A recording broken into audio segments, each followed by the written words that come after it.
আজকে থেকে যদি আপনার খারাপ সময় আসে, তাহলে আপনি কষ্ট না পেয়ে, দুশ্চিন্তাগ্রস্ত না হয়ে হ্যাপিলি খারাপ সময়কে ওয়েলকাম করতে থাকুন।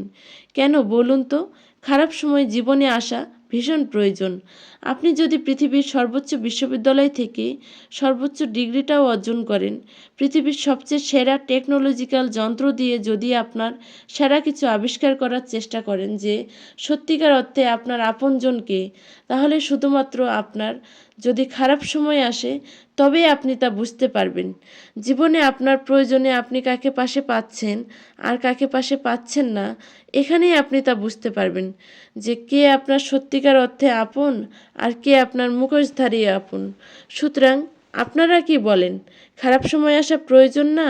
তবে হ্যাঁ, খারাপ সময়ের অভিজ্ঞতাকে মনে রাখতে হবে এবং সামনের পথ চলতে হবে, তাহলেই আপনার জীবন হবে সুন্দর।